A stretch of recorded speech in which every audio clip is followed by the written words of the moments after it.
너가 감히 한국 삼성을 간다고? 지나가는 개가 웃겠다. 당장 저기 가서 굶어 죽어버려. 총소리가 매일 밤 자장가처럼 울려 퍼지는 멕시코 외곽에 척박한 먼지 구덩이 절벽, 낡은 가방 하나를 움켜쥔 가녀린 소녀의 등 뒤로 술병을 집어던지며 아버지가 내뱉은 저주는 짐승의 포효보다 잔혹하게 심장을 찢어놓았습니다. 식구들의 멸시와 쏟아지는 비웃음을 뚫고 오직 살아야겠다는 처절한 생존 본능 하나로 도망치듯 비행기에 몸을 실었던 멕시코 소녀 루시아에게 꿈에 그리던 기회의 땅 대한민국은 결코 호락호락하게 곁을 내어주지 않았습니다. 영하의 온도로 곤두박친 차가운 겨울밤, 살을 내는 듯한 칼바람이 몰아치는 매서운 한강 다리 위 거세게 일렁이는 시커먼 강물을 내려다보며 루시아는 덜덜 떨리는 창백한 손으로 난간을 위태롭게 움켜쥡니다. 가서 굶어 죽으라더니 아빠 말이 맞았어. 쓰레기 마을에서 온 내 인생은 결국 여기서 이렇게 끝나는구나. 모든 희망의 끈을 놓고 영원한 어둠 속으로 몸을 던지려던 절체절명의 그 순간, 얼어붙은 소녀의 등을 덥석 감싸는 것은 피를 나눈 가족의 품이 아니었습니다. 그것은 생판 남인 한국인들이 아무런 대가 없이 건넨 투박하고도 묵직한 온기였습니다. 냉골처럼 차가운 곰팡이내 나는 고시원 문 앞에 누군가 살포시 놓고 간 1,000원짜리 핫팩 하나, 10,000원 지하철에서 무심한 듯 서툰 한글 발음을 다정하게 교정해주던 할아버지의 거친 손마디, 그리고 네 안의 가능성을 믿는다며 끝까지 어깨를 두드려준 한국 인류 기업의 거대한 포용력, 이 끈끈하고도 위대한 대한민국의 정과 압도적인 세계. 1위 기술 강국의 품격은 벼랑 끝에 서 있던 한 이방인 소녀의 운명을 그리고 송두리째 뒤바꿔 놓습니다. 그리고 몇 년의 시간이 흐른 어느 날, 전 세계 수억 명이 지켜보는 생방송 카메라 앞 화려한 조명 아래서 유창한 한국어로 당당하게 대한민국과 삼성을 향한 감사를 외치는 핵심 인재가 등장합니다. 그 눈부시게 찬란한 모습에 멕시코 대통령은 수건으로 눈물을 훔치고 과거 그녀를 쓰레기 취급하며 군홧발로 짓밟았던 멕시코의 아버지는 인천공항의 차가운 대리석 바닥에 엎드려 바닥을 치며 피눈물을 쏟아냅니다. 가장 밑바닥에서 시작해 기필코 세계 최고를 이룩해낸 대한민국의 위대한 저력, 그리고 그 눈부신 한강의 기적 속에서 당당한 대한민국의 딸로 다시 태어난 멕시코 소녀 루시아의 핏빛 어린 생존기와 전율 돋는 대역전극, 당신의 심장을 뜨겁게 달굴 그 충격적이고도 가슴 벅찬 현장으로 안내합니다. 저는 루시아입니다. 지금 제 콧가에는 매캐한 화약 냄새와 눅눅한 먼지 냄새가 엉겨붙어 있습니다. 멕시코 외곽, 하루가 멀다고 카르텔의 무자비한 총성이 울려 퍼지는 척박한 절벽 마을, 그곳이 바로 제가 태어나고 자란 지옥 같은 고향입니다. 하지만 밤낮 없이 고막을 찢을 듯 쏟아지는 총소리보다 저를 더 숨막히게 옥죄는 건 술에 잔뜩 취해 들어와 온 집안 살림을 부수고 저를 벌레만도 못한 짐승 취급하는 아버지의 서슬퍼런 폭언입니다. 야, 돈도 안 벌어오는 식충이 같은 게 어디서 밥을 축내?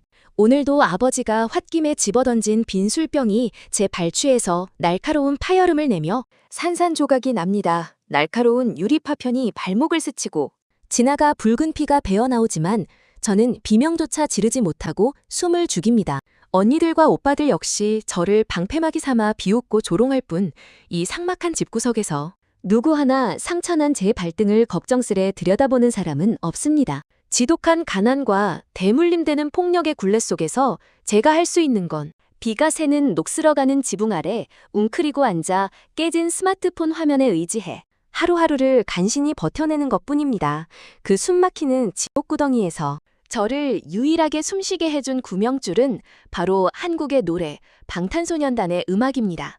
처음엔 무슨 뜻인지조차 알아들을 수 없는 낯선 언어였지만 그 부드럽고 따뜻한 선율과 진심이 담긴 목소리는 멍투성이인 제 영혼을 다독이는 묘한 힘을 가지고 있습니다. 그 위로의 가사를 한 글자라도 더 알고 싶어 동네 쓰레기장에서 주워온 버려진 달력 뒷면에 삐뚤빼뚤한 한글을 끄적이기 시작한 것이 제 비참한 인생을 송두리째 바꿀 줄은 꿈에도 몰랐습니다. 18살이 되던 해, 저는 입에 풀칠이라도 하게에 멕시코에 자리 잡은 삼성 공장에 말단 청소부로 취직합니다. 온종일 독한 약품 냄새를 맡으며 기름 떼낀 공장 바닥을 박박 닦으면서도 제 입술은 쉴 새 없이 달싹거립니다. 걸레를 쥐어짜면서도 무거운 쓰레기통을 비우면서도 한국어 단어를 외우고 또 외우는 겁니다. 안녕하세요. 감사합니다. 저는 할 수 있습니다. 제 그런 모습을 유심히 지켜보던 분이 계십니다. 바로 한국인 주재원 박진우 팀장님입니다. 어느 날 팀장님은 제게 스페인어로 번역된 쉬운 업무 매뉴얼이 아니라 글씨가 빼곡하게 적힌 구겨진 한국어 매뉴얼 원본을 툭 던져주십니다. 루시아, 너 한국어 할 줄 안다며? 이 매뉴얼 내일까지 외워올 수 있겠어? 그건 무시무시한 시험이자 평생 쓰레기 취급만 받던 제 인생에 처음으로 누군가가 내밀어준 튼튼한 동아줄입니다. 저는 밤잠을 쪼개가며 코피를 쏟아가며 그 복잡한 기술 용어들을 악착같이 머릿속에 집어넣습니다. 제 지독한 오기와 눈물겨운 노력을 인정해주신 박 팀장님 덕분에 저는 말단 청소부에서 생산 라인 보조를 거쳐 마침내 기적처럼 한국 본사 파견 선발이하는 믿기지 않는 기회를 거머쥐게 됩니다. 가슴이 터질 듯한 벅찬 기쁨을 안고 집으로 달려가 낡은 합격 통지서를 조심스레 내밀지만 돌아오는 건 차가운 멸시와 끔찍한 저주뿐입니다. 내깎게 감히 한국 삼성을 간다고? 지나가는 개가 웃겠다. 가족들의 날선 비웃음은 날카로운 비수가 되어 제 가슴을 무참히 후벼 팝니다. 한국 놈들이 너 같은 거지를 걷어줄 것 같아? 당장 가서 굶어 죽어버려. 아버지는 제 얼굴에 비릿한 가래침을 뱉어내고는 제가 밤낮으로 아르바이트를 해 겨우 장만했던 소중한 한국어 사전을 군화발로 무자비하게 지시겨버립니다. 흙투성이가 된 채 바닥에 뒹구는 사전을 멍하니 바라보는 순간 제 안에서 마지막으로 남아있던 핏줄에 대한 신락 같은 미련마저 차갑게 얼어붙습니다. 더 이상 슬픔의 눈물도 흐르지 않습니다. 제 손에는 찢겨나간 한국어 사전 한 권과 다 떨어진 낡은 가방 하나가 전부입니다. 가서 빌어먹든 굶어 죽든 다시는 이 동네에 발붙일 생각 마라. 넌 우리 가문의 수치야. 등 뒤로 쏟아지는 아버지의 모진 저주를 뒤로한 채 저는 뒤도 돌아보지 않고 공항을 향해 걷고 또 걷습니다. 포장도 되지 않은 울퉁불퉁한 흙길을 걸으며 발바닥이 부르트고 숨이 척끝까지 차오르지만 결코 걸음을 멈출 수 없습니다. 저를 쓸모없는 쓰레기라고 짓밟고 타국 땅에서 굶어 죽으라고 저주하던 당신들이 얼마나 뼈저리게 틀렸는지 반드시 증명해 보이겠다는 지독한 오기가 끓어오릅니다. 드디어 도착한 공항. 마침내 인천으로 향하는 비행기에 몸을 싣습니다. 조그만 창문 너머로 구름 아래 멀어지는 멕시코의 척박한 땅을 내려다보며 저는 꾹 다문 입술에서 피가 나도록 깨뭅니다. 이제부터 진짜 시작입니다. 먼지 구덩이 속에서 매맞고 웅크려 울던 나약한 멕시코의 루시아는 오늘부로 완전히 죽었습니다. 이제 저는 무슨 일이 있어도 어떤 고난이 닥쳐도 그 찬란하게 빛난다는 기회의 땅 대한민국에서 기필코 살아남을 겁니다. 몇 시간의 비행 끝에 마침내 비행기 문이 열리고 한국의 낯설지만 선명한 공기가 제 폐부를 깊숙이 찌릅니다. 멕시코의 눅눅하고 피비린내 나는 공기와는 전혀 다른 깨끗하고 질서정연한 냄새. 거대한 공항 로비에 들어서자마자 저는 완전히 압도당하고 맙니다. 번쩍이는 전광판과 바쁘게 오가는 사람들의 활기찬 발걸음, 정말 내가 텔레비전에서만 보던 그 눈부신 한국에 왔구나 싶어 가슴에 품은 구겨진 파견 통지서를 꽉 쥐어봅니다. 하지만 설렘도 잠시, 제 주머니에는 당장 며칠을 버틸 돈조차 부족하고 이 거대한 세상 한가운데 덩그러니 놓인 이방인의 지독한 두려움이 엄습해옵니다. 가족들의 끔찍한 저주대로 저는 이 화려하고 차가운 나라에서 굶어 죽게 될까요? 아니면 제 밑바닥 인생을 뒤바꿀 위대한 기적을 만나게 될까요? 저는 무거운 가방끈을 고쳐매며 그토록 꿈꾸던 대한민국의 땅에 위태로운 첫 발을 내딛습니다. 한국의 겨울은 멕시코의 척박한 사막보다 훨씬 더 잔인하게 제 숨통을 조여옵니다. 영하 10도를 밑도는 살을 애는 듯한 칼바람이 얇은 겉옷을 뚫고 뼛속까지 파고들 때면 턱관절이 제멋대로 덜덜 떨려 제대로 입을 열기조차 힘겹습니다. 청계천 근처 곰팡이 내와 퀴퀴한 먼지 냄새가 뒤섞인 고시원 방 두 다리를 쭉 뻗기도 버거운 이 관짝 같은 한 평짜리 공간이 제가 꿈꾸던 기회의 땅, 대한민국의 첫 보금자리입니다. 얇은 합판 너머로 옆방 아저씨의 거친 기침 소리가 밤새도록 들려오고 창문 틈새로는 시퍼런 한기가 쉴 새 없이 밀려듭니다. 덜덜 떨며 이불을 턱 밑까지 끌어당겨보지만 타국 땅에서 맞는 첫 겨울의 매서운 추위는 도무지 가실 줄을 모릅니다. 아침이 밝아도 제 주머니 사정은 이 추운 날씨만큼이나 꽁꽁 얼어붙어 있습니다.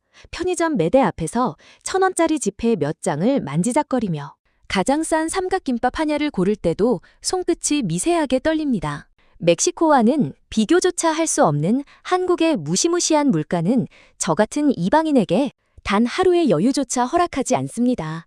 몇 푼 안 되는 지하철 요금이라도 아껴보려고 찬바람을 맞으며 몇 정거장을 걷다 보면 낡은 운동화 속 발가락은 이미 감각을 잃고 딱딱하게 굳어버리기 일쑤입니다. 하지만 육체의 고단함보다 저를 더 처참하게 무너뜨리는 건 태평양을 건너 이곳 서울까지 악착같이 쫓아온 가족이라는 이름의 족쇄입니다. 따르릉 따르릉 새벽녘 고시원 방 안의 정적을 깨고 구형 스마트폰이 요란하게 울려댑니다. 발신자에 뜬 익숙한 번호, 화면만 봐도 심장이 철렁 내려앉고 숨이 턱 막힙니다. 떨리는 손으로 통화 버튼을 누르자마자 수화기 너머로 귀청을 찢는 듯한 아버지의 고함 소리가 쏟아집니다. 돈을 왜 아직도 송금을 안 해? 당장 내일 아침까지 돈 안 보내면 내 밑에 동생들 다 길거리에 내다 팔아버릴 줄 알아. 뚝 일방적으로 끊겨버린 전화기 너머로 뚜뚜 하는 기계음만 차갑게 맴돕니다. 한국에 오면 지옥 같은 풍력에서 벗어날 줄 알았는데 아버지는 여전히 제 목을 옥죄며 피를 말리고 있습니다. 방바닥에 주저앉아 두 무릎을 끌어안고 소리 죽여 오열합니다. 나를 쓰레기 취급하며 쫓아낼 땐 언제고 왜 저주하면서도 끝까지 내 피를 빨아먹으려 드는 걸까요? 출근을 해도 숨 막히는 지옥은 매한가지입니다. 세계 최고의 인재들이 모인 삼성의 연구실은 매일매일이 총성 없는 피 말리는 전쟁터입니다. 멕시코 공장에서 나름 에이스 소리를 들으며 파견까지 왔지만 이곳 본사 직원들의 압도적인 업무 속도와 완벽함 앞에서는 제 알량한 지식은 그저 초라한 먼지 조각에 불과합니다. 눈앞에 복잡한 회로도와 귀에 맴도는 외계어 같은 한국어 지시사항들이 머릿속에서 핑핑 돕니다. 제가 실수를 연발할 때마다 쏟아지는 동료들의 날카로운 눈빛은 등줄기에 식은땀이 흐르게 만듭니다. 나를 믿고 데려와 주신 박진우 팀장님은 어떻게든 저를 감싸주려 하시지만 제 눈엔 팀장님의 한숨 섞인 뒷모습만 자꾸 밟힙니다. 내가 팀장님 얼굴에 먹칠을 하고 있구나. 나는 결국 이 거대하고 완벽한 대한민국이라는 시스템 속에서 아무 쓸모없는 굴러들어온 불량품일 뿐이구나.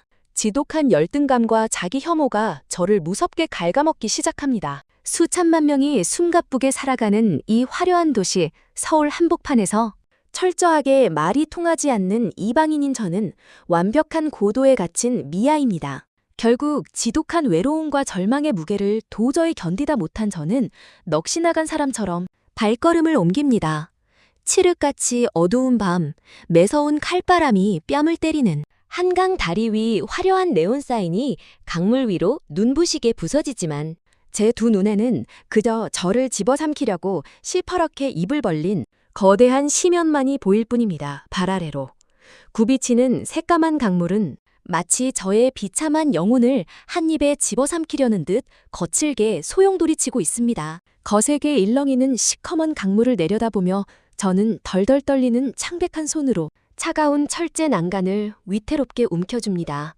가서 굶어 죽으라더니 아빠 말이 맞았어. 쓰레기 마을에서 온 내 인생은 감히 분수도 모르고 위를 쳐다본 내 인생은 결국 여기서 이렇게 끝나는 거구나. 모든 희망의 끈이 툭 끊어지는 소리가 들립니다. 눈물이 말라붙어 쩍쩍 갈라진 뼈 위로 다시 뜨거운 서름이 주르륵 흘러내립니다. 눈을 질끈 감습니다. 이제 이 꽁꽁한 두 손만 난간에서 놓아버리면 뼛속까지 시린 이 지독한 가난도, 저주받은 핏줄의 굴레도, 숨통을 짓누르는 이 끔찍한 외로움도 모두 영원히 끝이 나겠죠? 차가운 강바람에 몸이 깃털처럼 가벼워지며 저는 천천히 허공을 향해 상체를 기울입니다. 허공으로 몸이 기울어지는 찰나 귓가를 때리는 매서운 칼바람 사이로 낯설지만 지독하게 따뜻했던 목소리들이 환청처럼 스쳐 지나갑니다. 아가씨, 타국 와서 고생이 많지?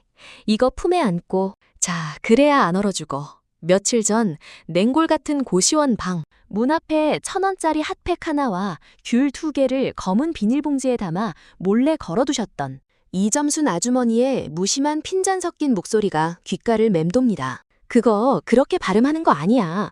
여길 봐. 입모양을 이렇게 해야지. 쯧쯧. 어린 게 타지 와서 고생이네. 자, 이 알사탕 하나 먹어. 출근길 만원 지하철에서 곁눈질로 제 서툰 한글 교재를 보시더니 투박한 손마디로 직접 단어를 짚어주시던 김덕수 할아버지의 헛기침 소리, 그리고 실수를 연발해 고개를 푹 숙인 제 책상 위에 따뜻한 캔커피 하나를 툭 올려놓으며 어깨를 다독이던 박진우 팀장님의 눈빛. 루시야, 넌 할 수 있어. 내가 널 왜 한국 본사까지 불렀겠어? 내 안에 그 지독한 근성을 믿으니까 포기하지 마. 그 순간 허공을 향하던 제 몸이 벼락이라도 맞은 듯 흠칫 멈춥니다. 난간을 움켜쥔 두 손에 저도 모르게 핏대가 서도록 힘이 들어갑니다. 피 한 방울 섞이지 않은 이 낯선 나라의 사람들이 말도 제대로 통하지 않는 이방인인 제게 아무런 대가 없이 베풀어준 그 투박하고도 묵직한 온기가 얼어붙었던 제 심장을 미친 듯이 쿵쾅거리게 만듭니다. 아니야, 난 혼자가 아니야. 날 쓰레기 취급하며 버린 건 멕시코의 핏줄이지만 날 사람으로 대접하고 품어준 건 이 위대한 나라, 대한민국이야. 저는 난간에서 황급히 몸을 끌어내려 차가운 아스팔트 바닥에 털싹 주저앉습니다. 그리고 참았던 숨을 토해내듯 엉엉 소리내어 옵니다. 절망의 눈물이 아닙니다. 살고 싶다는, 아니 기필코 살아남아 이 과분한 은혜를 반드시 갚겠다는 지독한 오기와 생존 본능이 용암처럼 터져나온 겁니다. 그날 밤 한강 다리 위에서 멕시코에 버림받은 소녀 루시아는 완전히 죽었습니다. 그리고 다음 날 아침 퉁퉁 부은 눈으로 연구실 문을 열고 들어선 건 대한민국의 그 지독한 악바리 근성을 뼛속까지 이식받은 완전히 새로운 루시아입니다. 저는 그날부터 미친 사람처럼 연구에 매달립니다. 잠은 고시원 방이 아니라 연구실 책상 및 간이 침대에서 쪽잠으로 해결하고 식사는 삼각김밥과 컵라면으로 때우며 오직 모니터 속 복잡한 회로도와 씨름합니다. 언어의 장벽이 가로막히면 밤을 새워 번역기를 돌려가며 두꺼운 기술 서적을 통째로 외워버립니다. 세계 1위 기술 강국이라는 대한민국의 심장부에서 그들이 수십 년간 피땀 흘려 쌓아 올린 압도적인 기술력과 불굴의 의지를 저는 메마른 스펀지처럼 탐욕스럽게 빨아들입니다. 루시아, 이거 정말 네가 혼자 설계한 거야? 몇 달 뒤 밤샘 작업 끝에 제가 제출한 차세대 갤럭시 스마트폰의 핵심 회로 개선안을 받아든 박 팀장님의 두 눈이 커다랗게 벌어집니다. 본사의 베테랑 연구원들조차 병목 현상을 해결하지 못해 골머리를 앓던 부분을 제가 며칠 밤을 새워가며 멕시코 공장에서의 현장 실무 경험과 한국의 첨단 기술을 융합해 완벽하게 풀어낸 겁니다. 주변에 있던 동료들이 하나둘 제자리로 모여들더니 경이로운 눈빛으로 저를 바라보며 아낌없는 박수를 치기 시작합니다. 가슴 밑바닥에서부터 뜨거운 덩어리가 울컥 치밀어 오릅니다. 쓰레기 마을에서 벌레 취급받던 제가, 아버지가 감히 니같게 어딜 가냐고 조롱했던 제가 세계 초인류 기업 삼성의 핵심 프로젝트에서 당당히 한 축을 담당하게 된 겁니다. 마침내 제가 개발에 참여한 새로운 갤럭시 시리즈가 전 세계 시장에 웅장하게 모습을 드러냅니다.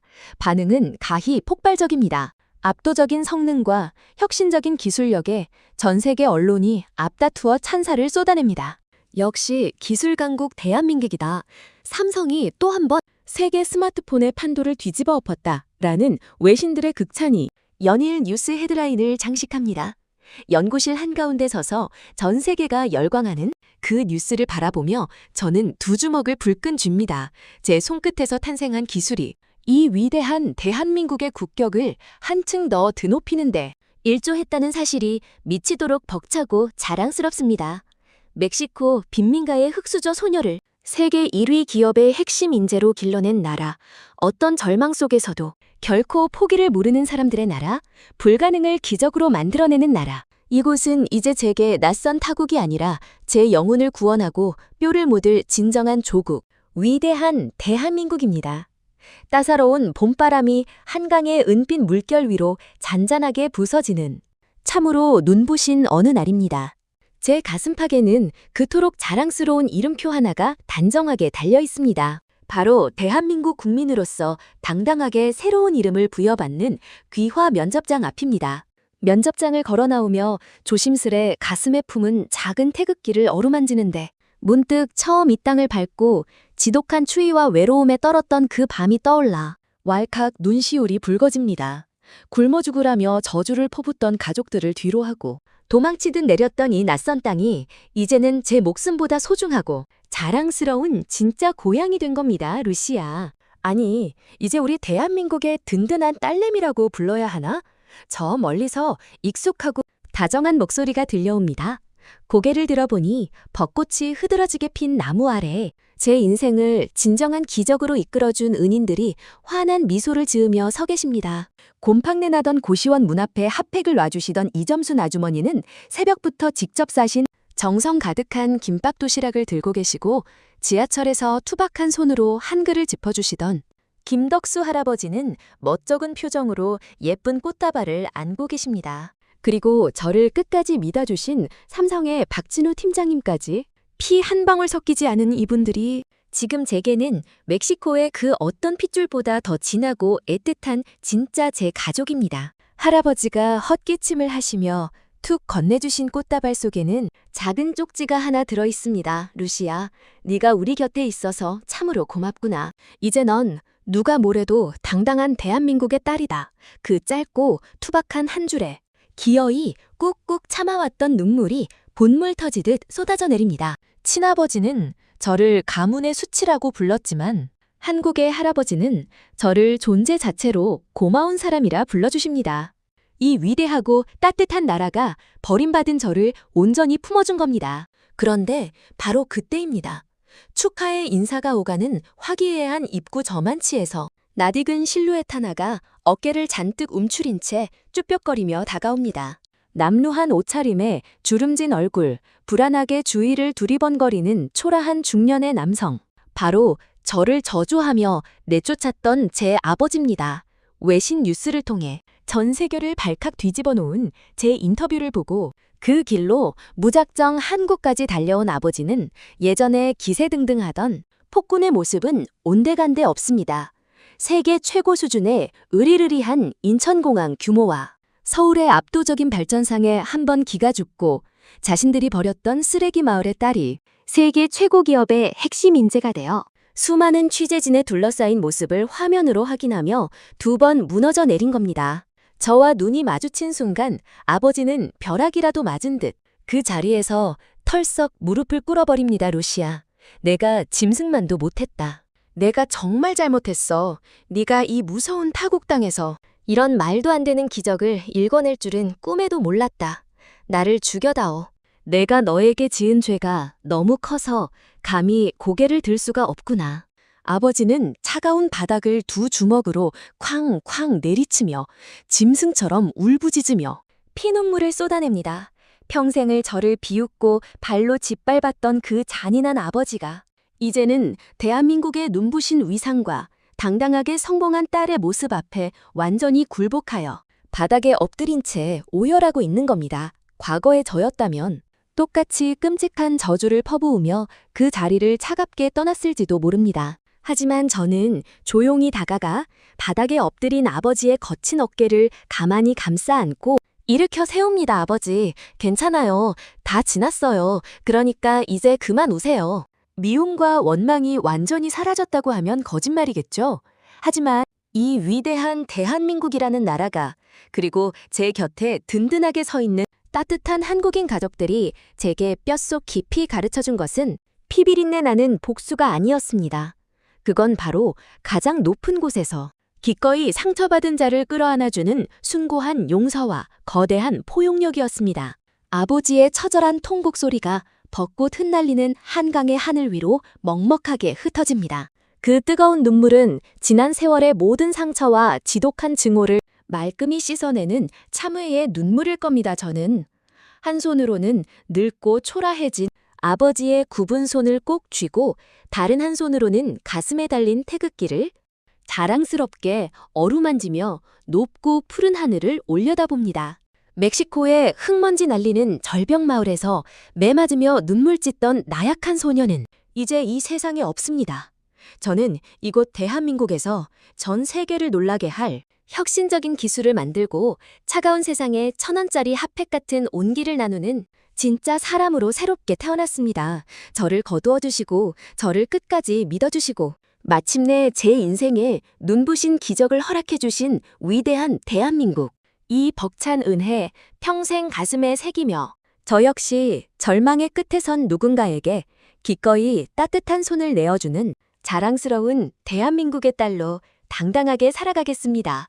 한강의 은빛 물결이 마치 제 앞날을 축복하듯 찬란하게 반짝이며 요요히 흐르고 있습니다. 제 인생의 가장 아름다운 봄날이 바로 지금 이 순간 이곳 위대한 대한민국에서 찬란하게 피어나고 있습니다. 오늘 사연은 어떠셨나요? 오늘 사연이 여러분의 마음에 작은 위로와 자부심이 되었다면 구독과 좋아요로 따뜻한 마음을 나누어 주세요. 우리와 함께 해주셔서 감사합니다.